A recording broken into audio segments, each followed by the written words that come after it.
Okay.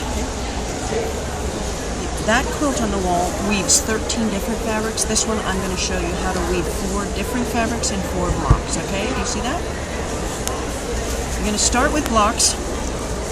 Every other block I'm going to use a solid strip in this one, and then the next block it'll be pieced.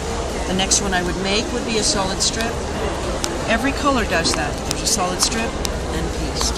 This one is a solid pieced, solid pieced. Okay? Now that I've got my blocks, I'm going to use the X-Blocks tool to cut them.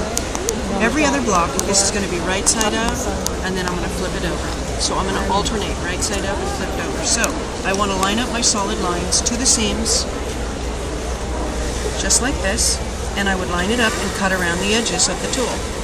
I don't throw those away, those are not waste. Then I'm going to flip it over for this one, just like that, cut around the edges again. So I'm going to flip it every other block, so I'm flipping it back over, cut around the edges, and then I'm going to flip it last time and cut around the edges, and I don't throw those away, remember that. Now I've got my blocks, they're cut. This is the block that I cut. You can see how it came right out of that block.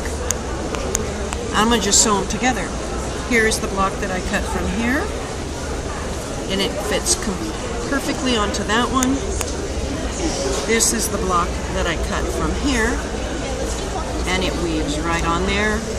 And my last one should finish the puzzle, and there's my weave. I've now just woven 4 fabrics in 4 blocks, and that's the exact same way you make that quilt, except I would add fabrics and continue the thing across the quilt. This is 4 fabrics, that's 13. Those extra pieces I'm not going to throw away. I'm going to sew them together into a rectangle. Let me get the ones that work together. I'm going to sew these 2 guys together to make rectangles. Then those rectangles I will sew around a square of fabric, and that quilt in the center, or I mean in the corner there, I made with all those pieces that I cut off of my block. So there's absolutely no waste. The X-Block, this is just one design that's possible. Everything in the booth is made with the X-Blocks tool, and they're all just as easy or easier than this one.